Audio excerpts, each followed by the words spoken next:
sedikit kajian yang mana kajian ini mengambil dari salah satu kitab dari buah karya Syekh Abdul Qadir Al-Jilani, yang mana judul di sini adalah Sirrul Asrar.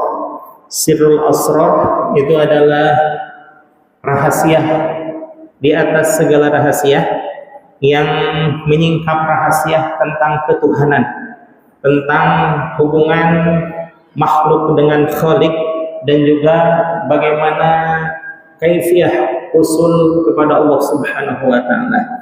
Karena ini merupakan kitab sirrul, kitab rahasia di antara segala rahasia, yang kalau di buku-buku motivasi kita mengenal secret of secret, rahasianya rahasia, itu mengenai bagaimana tata cara memperoleh kebahagiaan dunia, bagaimana supaya omset kita meledak sementara orang lain ketinggalan.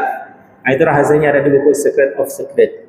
Namun kebahagiaan itu hanya sesaat, tidak sampai kepada hakikat, dan itu pun kalau seandainya kita berbisnis. Tapi kalau kita membaca Sirrul Asrar, Secret of Secret, atau rasa ning rasa bahasa Sundanya, rasa ning rasa, Sirrul Asrar, itu tidak mencakup tentang duniawiyah saja, tapi bagaimana duniawi dan ukhrawi kita raih bersama.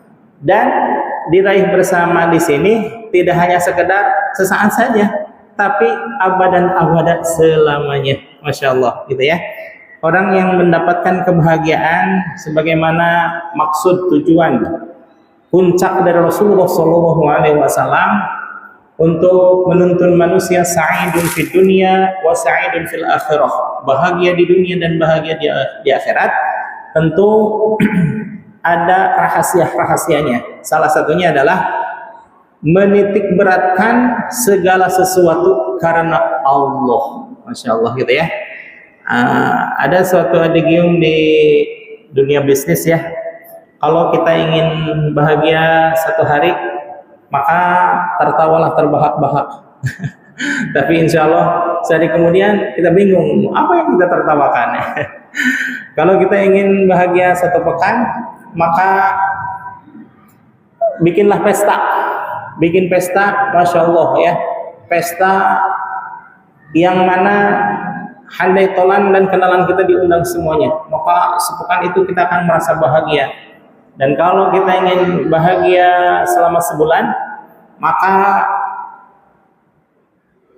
tamasyalah kemana-mana, ketemu sama teman kita yang bicara tamasya aja.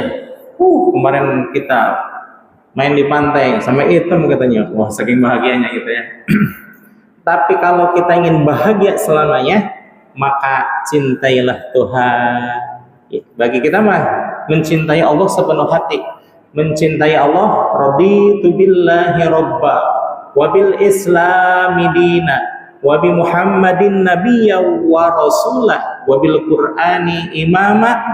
Dan itu tidak hanya mencintai Allah, tapi mencintai segala sesuatu yang dicintai Allah, gitu ya. Kita mencintai keluarga, kita mencintai tetangga, kita mencintai sesama kaum muslimin, bahkan kita mencintai sesama umat manusia, sekalipun beda latar belakangnya. Tapi karena Allah memerintahkan kita untuk mencintai sesama manusia, maka kita pun mencintai, karena kita ingin mencintai segala sesuatu yang dicintai Allah. Itulah salah satu kunci kebahagiaan, yaitu mencintai Allah selamanya. Lalu bagaimana upaya kita untuk mencintai Allah? Dulu saya pernah mengikuti seminar ya, seminar apa itu namanya, lupa lagi nih, ESQ ya, Bapak Ari Ginanjar. Tapi itu ya hanya sebatas apa ya, ketauhidan. Kalau sekarang sih beliau sudah bertasawuf ya. Saya udah alhamdulillah ya. Ketauhidan yang dibungkus dengan teknologi. Maka bagi yang mengikutinya, saya sih tidak sampai puncak, tapi kalau sampai puncak itu selama 4 hari dan bayar 4.500.000 4.500.000 ya. Tapi kita terpana di saat kita berada di seminar tersebut ya, sama seperti halnya seminar dulu siapa tuh, Ari Wongso ya, Ari Wongso apa namanya, gegap gempita gitu ya. Tapi ketika keluar dari gedung pertemuan hilang semangat kita. Tapi kalau dari sisi keagamaan, untuk intens mencintai Allah, maka ada satu hal yang harus kita laksanakan. Apa itu? Di sini ya, di sini akan dipaparkan oleh Tuan Syekh. Kemarin kita sebagai preambul ya, bahwa ketika mempelajari tentang fikih, maka kita akan menemukan toharo itu hanya bersuci saja dari berbagai najis dan hadas dengan sebersih-bersihnya kalau bukan fikih. Tapi kalau kita mempelajari tasawuf, maka selain zohiriyah kita bersih, maka batiniah kita dibersihkan. Masya Allah gitu ya. Di sini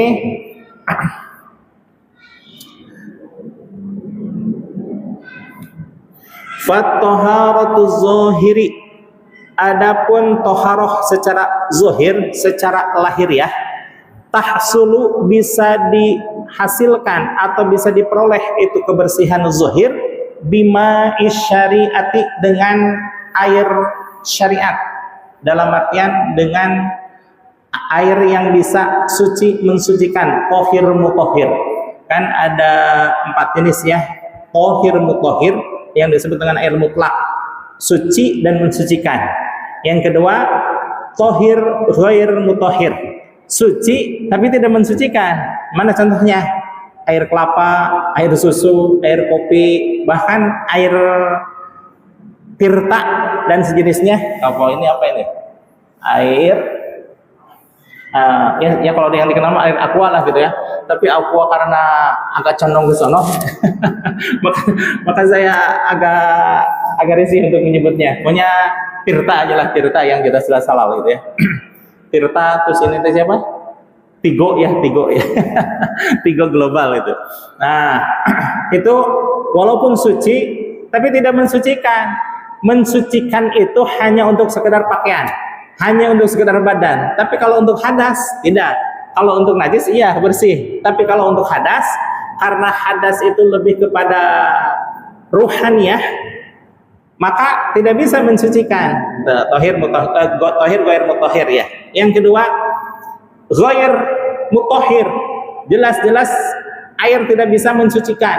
Contohnya air got, air mustakmal, air musyammas, air hujan mah itu air mutlak itu. Maksudnya air mutlak yang 7 jenis itu ya.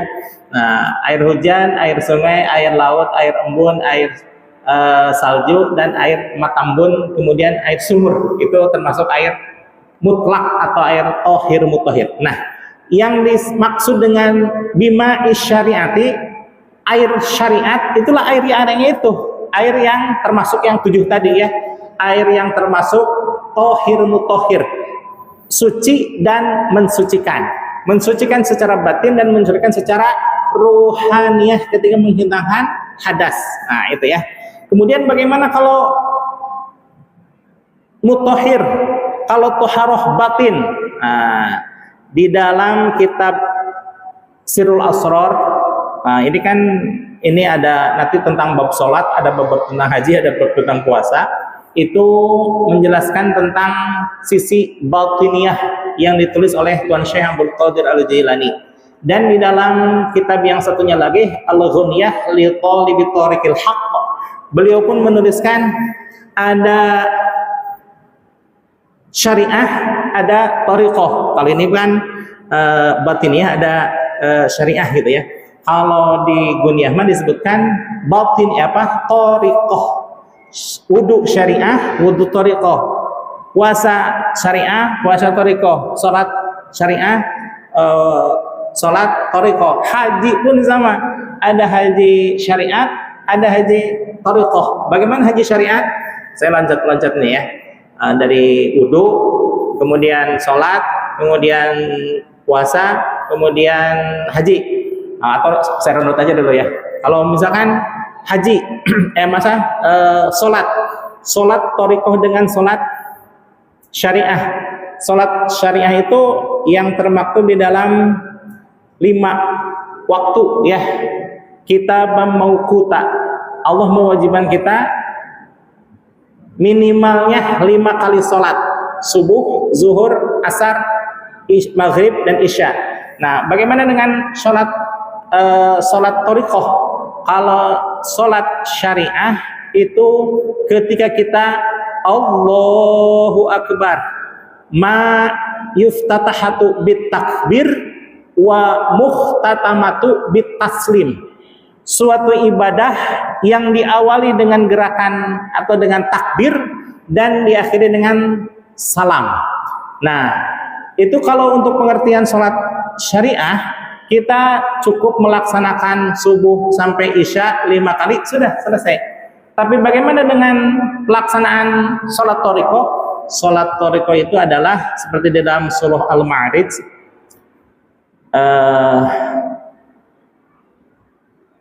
inna khuliqal insana khalu'a. Sesungguhnya manusia diciptakan dalam keadaan keluh kesah. Kemudian di akhir ayatnya, illal ladzina yusholluna daiman. Masya Allah ya. Kecuali orang-orang yang melaksanakan sholat secara terus-menerus. Apakah pengertian sholat terus-menerus ini dalam artian tiusuk jegur kasore jeger kepenting jeger harus unglek-unglekan sujud dan rukuk gitu? Enggak ya. Pengertian sholat thariqah di sini adalah sholat perasaan kita merasa diperhatikan, ditatap, dan juga dilihat oleh Allah Subhanahu wa taala seakan-akan kita berada di dalam sholat. Di luar sholat seakan-akan berada di dalam sholat. Maksudnya apa? Perasaan diperhatikannya itu loh. Beda ya. Kalau diperhatikan dengan tidak diperhatikan beda. Ambil contoh, mohon maaf. Kucing aja ya, kucing ya, atau ya maling lah gitu ya. Satu RT dengan RT yang lain, yang RT 1 misalkan ada rondanya, sementara RT 2 tidak ada rondanya. Kira-kira maling akan masuk ke RT 1 apa RT 2? RT 2. Kenapa? Karena tidak diperhatikan, karena tidak ada ronda, karena Anda tidak yang menjaga. Seperti halnya seperti itu di dalam kita melaksanakan sholat. Ketika kita sholat, ya wajarlah setiap orang insya Allah merasa diperhatikan oleh Allah. Ketika kita masuk masjid, Masya Allah kita masuk ke Baitullah, maka kita DP dalam kita handap asal, dalam kita merasa menjaga sikap sopan santun selama berada di masjid. Tapi bagaimana kalau sikap kita berada di luar masjid? Kita sering berada di masjid apa di luar masjid? Di luar masjid ya. Nah, thariqah itu menjaga supaya hati tetap merasa diperhatikan oleh Allah sebagaimana diperhatikannya oleh Allah kita ketika berada di dalam masjid. Sebagaimana hadis yang diriwayatkan oleh Imam Muslim diterima dari sahabat Abdullah ibnu Umar. Apa itu? Ketika Rasulullah SAW bertanya tentang ihsan. Ditanya bukan bertanya ya. Saat itu Malak Jibril alaihissalam bertanya, orang-orang tidak ada yang tahu siapa itu. Tapi pakaiannya bersih, putih bersih, dan tidak ada kelihatan orang yang safar jauh gitu ya. Orang yang safar jauh kan biasanya lusuh, letih, capek gitu ya, berkeringat. Ini mah enggak. Kayak tetangga dekat, tapi kita nggak pernah melihat siapa orang ini. Padahal orang-orang zaman dulu, di zaman Rasul, satu wilayah Madinah itu ketahuan siapa orang-orangnya, karena memang betapa sangat eratnya hubungan kekeluargaan dan ketetanggaan gitu ya. Nah ini mah tidak. Di akhir Saya cerita di akhirnya dulu. Di akhir hadis tersebut Rasul bertanya kepada Ibnu Umar, kepada Sayyidina Umar yang menceritakan kan putranya ditanya oleh Rasulullah SAW kepada Sayyidina Umar. Ya Umar, atadri manisail? Umar, tahu nggak kamu siapa yang barusan datang itu? Wallahu a'lam, Allahu wa rasuluhu a'lam. Hanya Allah lah dan Rasulnya yang mengetahui. Fa'lam innahu huwa Jibril atakum yu'allimakum dinakum, gitu ya. Ketahuilah wahai Umar bahwa yang datang barusan itu adalah Malak Jibril alaihissalam. Dia datang untuk mengajari engkau sekalian tentang agama. Apa yang diajarkannya? 3 poin. Pertama, iman, Islam, ihsan. Nah, saya langsung loncat ke ihsan. Ketika Rasulullah SAW ditanya oleh Malak Jibril, ya Muhammad, atadri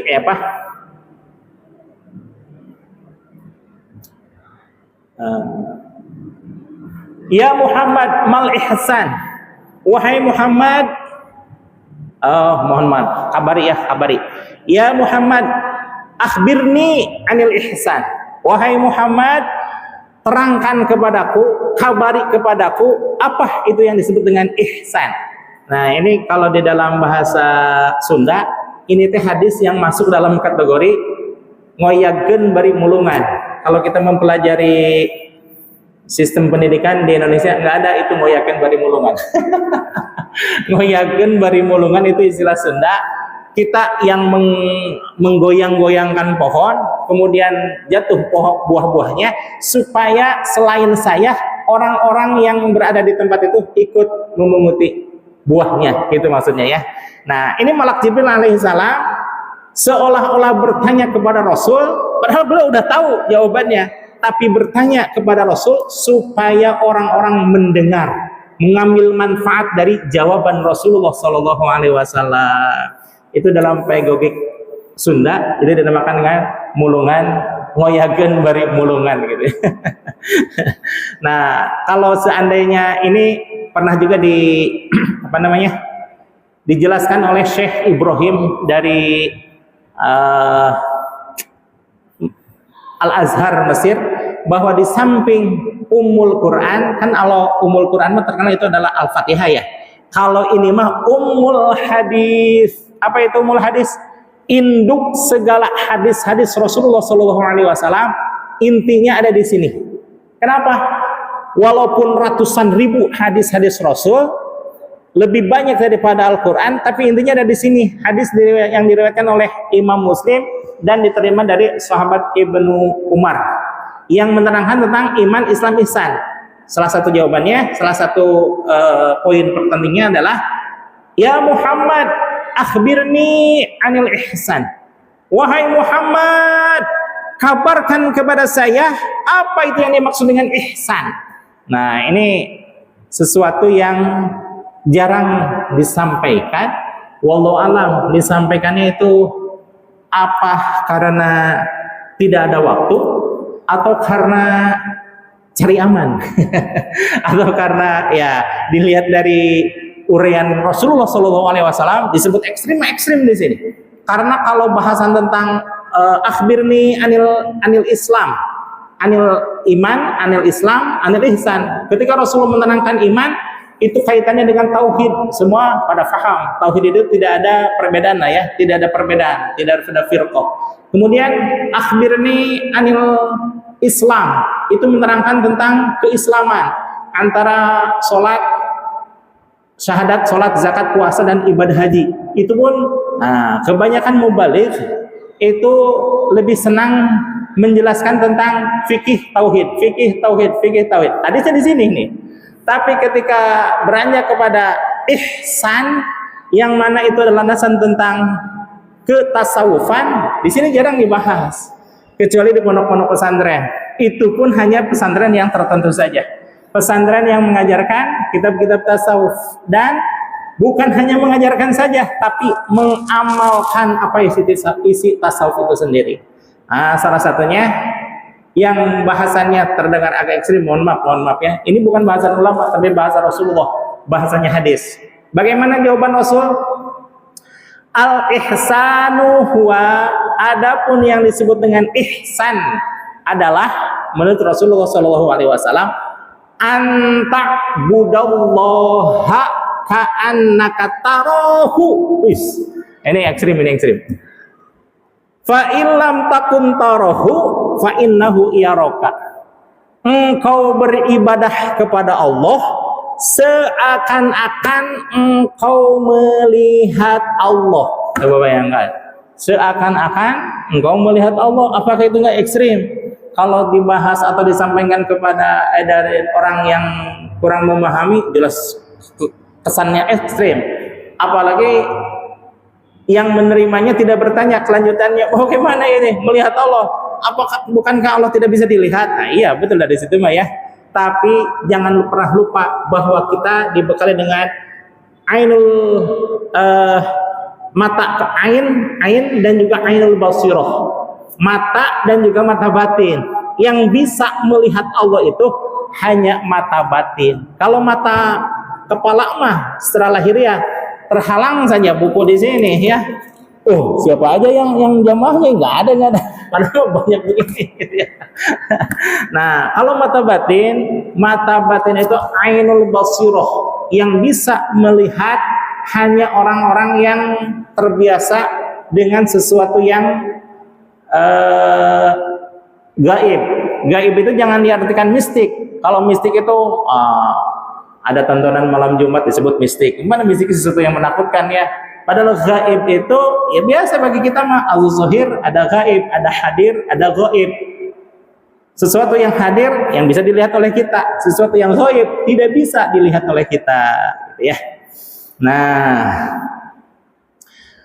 ketika engkau beribadah, entah itu sholat, entah itu zakat, entah itu sodakoh, entah itu berpuasa, entah itu kurban dan lain sebagainya, ka'annaka tarahu, seolah-olah engkau melihat Allah. Tapi melihat Allah di sini ada dua macam.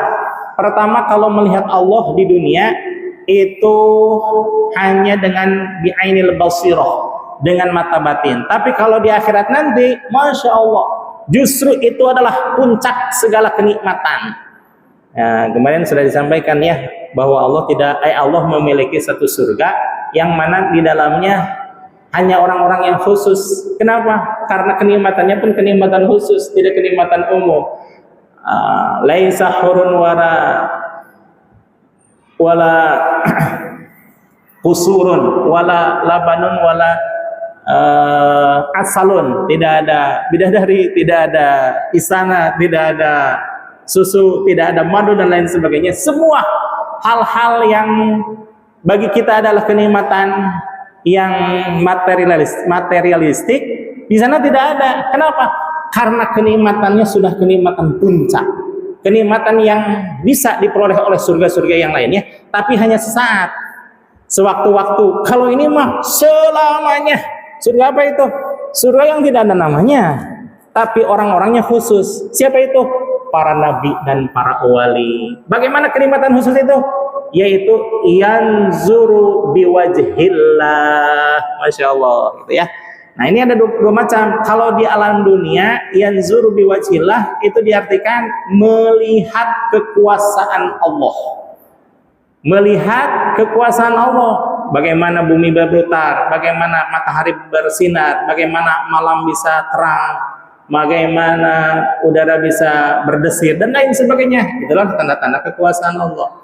Tapi kalau di akhirat nanti, di surga nanti, sudah jelas biwajhillah dalam artian melihat wajah dzatiyah Allah. Cuman jangan dibayangkan sekarang ya, karena tidak akan sampai otak kita untuk mengetahui bagaimana Allah, seperti apa Allah. Karena tafakkaru fi khalqillah wa la tafakkaru fi dzatillah. Berpikir sajalah tentang makhluk ciptaan Allah, karena dengan berpikir pun sudah bisa sampai kepada Allah. Wala tafakkaru fi dzatillah, jangan pernah untuk berpikir bagaimana dan seperti apa Allah. Nah, nantilah kalau untuk wudu, untuk ini tenang dulu ya, untuk sholat, untuk puasa, untuk haji bab-bab tersendiri ya. Ini menurut rentaiannya gitu ya. Karena terlalu panjang preambulnya gitu.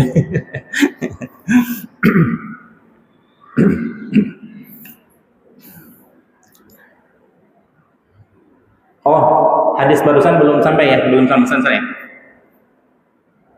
Anta budallaha ka'annaka tarahu. Engkau beribadah seakan-akan melihat Allah. Fa illam takun tarahu fa innahu yaraka. Nah, tapi Rasulullah Shallallahu alaihi wasallam memberikan satu pilihan karena beliau menyadari tidak semua umatnya memiliki ketajaman spiritual yang istimewa. Kalau bagi Rasul, bagi para sahabat, bagi para tabi'in itu ya karena berdekatan dengan sumbernya spiritual, yakni Allah dan Rasul, itu maka pancaran cahaya kuat sekali. Tapi bagi umat sampai apa lagi? Sampai zaman sekarang 1447 tahun yang lalu maka cahayanya redup gitu. Nah, untuk saya yang paling redup gitu ya. Untuk saya yang paling redup, Rasulullah memberikan pilihan. Fa ilam takun tarahu fa innahu yaraka. Kalau seandainya engkau belum sanggup merasa melihat Allah dengan ketajaman batinmu karena kotornya hati saya, karena minimnya pengetahuan saya, karena minimnya amalia salah saya, maka ya tidak kelihatan. Ibadah teh ibadah we, baca Quran teh baca Quran we, salat teh salat we, Assalamualaikum gak jeleng gitu. Asal gugur kewajiban kalau saya gitu ya, kalau saya. Tapi bagi orang yang sudah mendekati suluk kepada Allah, mendekati sampainya kepada Allah, ada mubtadi, ada intaha, ada mutawasid, ada muntahi gitu ya. Kalau saya mau mubtadi karena baru belajar kemarin-kemarin gitu ya. Nah, jelas sudah belum tahu. Nah, bagi saya yang belum tahu, fa ilam takun tarahu, jika seandainya engkau belum sanggup untuk melihat Allah, fa innahu yaraka, maka yakinlah dalam qalbumu bahwa Allah Subhanahu wa taala Maha melihat, Maha memperhatikan, dalam artian sudah mampu merasa diperhatikan oleh Allah saja, itu sudah bagus, luar biasa. Insya Allah mudah-mudahan selain kita bisa merasakan kehadiran Allah, selamanya kita bisa menjaga dan Allah bisa memberikan ketenangan batin melalui merasa diperhatikan oleh Allah. Amin ya. Fa'idan mana tadi? Selesai ya hadis Rasul barusan ya. Yang disebut oleh Syekh Ibrahim itu merupakan ummul hadis, induk dari segala hadis. Wa taharatul batini, adapun taharah batin, bersihnya batin, tahsulu bisa dihasilkan, bisa tercapai itu bersihnya batin, bersihnya qalbu, bima taubati, dengan air taubat. Kalau tadi mah dengan air syariah, dengan wujud air yang asli. Kalau ini mah bima taubati dengan usapan taubat, usapan air taubat. Apalagi mohon izin, mohon maaf. Saya dan istri sedang berusaha mengamalkan mandi taubat. Mandi taubat itu apa? Mandi sekitar jam 3 dan ada tata cara khusus ya, mandi seolah-olah ya mandi biasa gitu ya. Mandi biasa dengan niat, tapi dalam hati niatnya, karena di dalam biasa gitu ya. Nawaitul ghusla, saya niat mandi littibai sunnati Rasulillah sallallahu alaihi wasallam, untuk mengikuti sunnahnya Rasulullah sallallahu alaihi wasallam. Setelah selesai mandi, gosok gigi, tabunan, mau disampo gitu ya. Nah, teknik khususnya adalah membaca Rabbi anzilni munzalan mubarakau wa anta khairul munzilin. Robi anzilni munzalan mubaraka wa anta khairul munzilin, 3 kali, 3 gayung ya, 3 gayung sebelah kanan, kemudian 3 gayung sebelah kiri, dan 3 gayung tengah-tengah, sambil 1 gayung mengucapin itu gitu ya. Itu ayat Robi anzilni munzalan mubaraka wa anta khairul munzilin. Salah satunya mohon maaf ya. Adik saya dulu ketika saya mengetahui sedang apa Pak katanya, ya biasa apa, lalu ngobrol lah saya bahwa saya lagi dapat satu amalan untuk melaksanakan mandi taubat, tapi harus melaksanakan puasa 40 hari gitu ya, baru melaksanakan mandi taubat itu. Emang apa fungsinya? Ya selain membersihkan kotor, karena saya berjiwa kotor gitu, ya insya Allah penyakit akan terhilang. Karena dia selagi bukan migrain, apa namanya, miom yang sakitnya saya tahu sendiri, jerit-jeritan. Akhirnya dia mencoba karena sudah bosan dengan obat dokter, kemudian sakitnya luar biasa, kemudian obatnya mahal-mahal katanya. Kemudian dicobalah mandi taubat, tapi adik saya tidak menggunakan puasa gitu ya, hanya tabarukan saja. Setelah berapa ya, dua pekan melaksanakan itu, dia langsung telepon, kok saya nggak kerasa lagi ya miomnya sampai saat ini, dan sekarang udah nggak miom lagi, udah nggak kerasa lagi gitu ya. Padahal saya sendiri tahu sendiri obatnya mahalnya dan seringnya minum obat gitu ya. Kemudian salah satu bukti ya, Bapak Zaki dengan saya ada lapak Zaki 165. Nah, itu amalannya sama saya. Amalan mandi, tapi kalau itu bukan mandi tobat, tapi hanya bagaimana caranya supaya punya rumah. Kalau saya bagaimana caranya supaya punya sekolah. Saya mengamalkan itu, alhamdulillah lulus duanya. Beliau dapat rumah, saya dapat sekolah gitu ya. Alhamdulillah.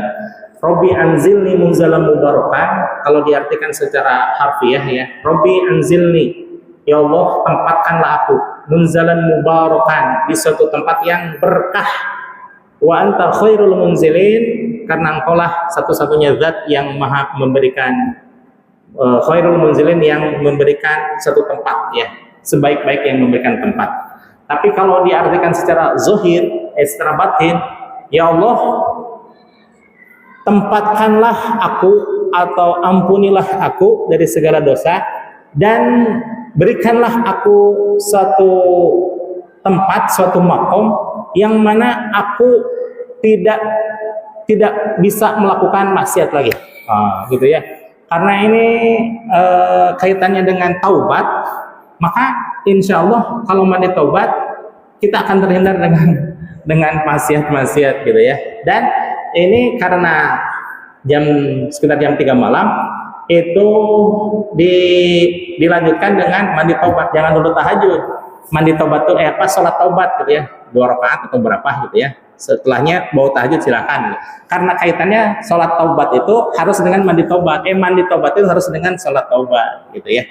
Dan saya mendapatkan dari Syekh Ahmad Shahibul Wafa Tajul Arifin, ketika beliau dari mulai budak sampai usia remaja sampai besoknya meninggal, 91 beliau meninggal, hari ini misalkan meninggal ya, malamnya masih mandi taubat, itu pun digotong ya dengan kursi roda karena emang udah sepuh gitu ya.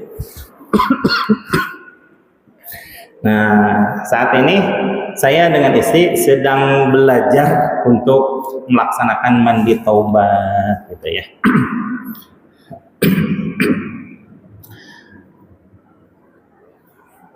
Wa taharatul batini, adapun taharah batin, tahsulu bisa dicapai itu kebersihan batin, bima taubati, pertama dengan air taubat, dengan usapan taubat. Dan taubat ini bukan berarti ketika kita melaksanakan satu kezaliman baru bertobat, tidak.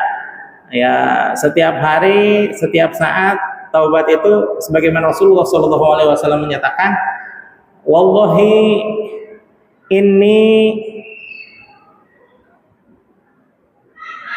ini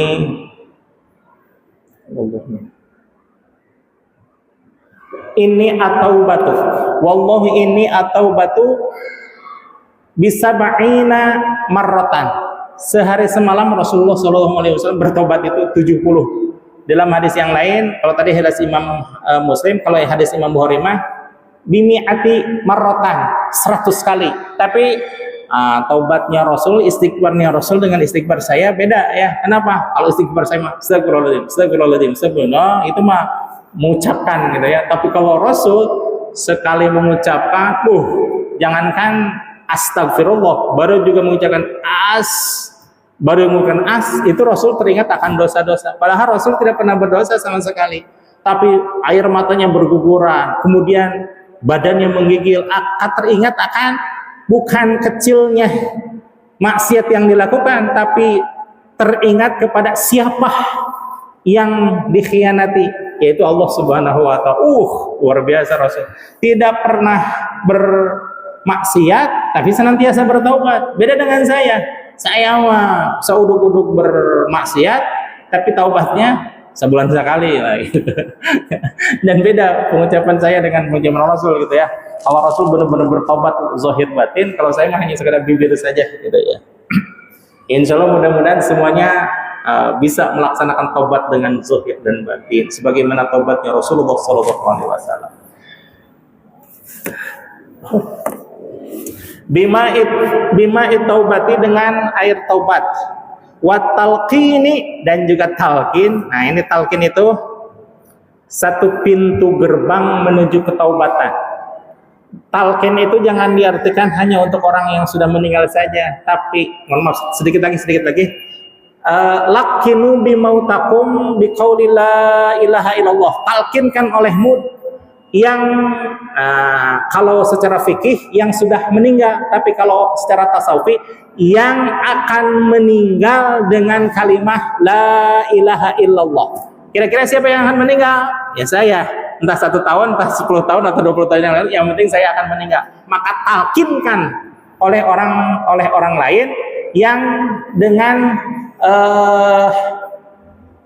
yuhyil qalbi, yang hatinya hidup dan wusul kepada Allah. Insya Allah nanti pembahasan tentang talqin akan pekan depan ya, karena ini baru setengah dari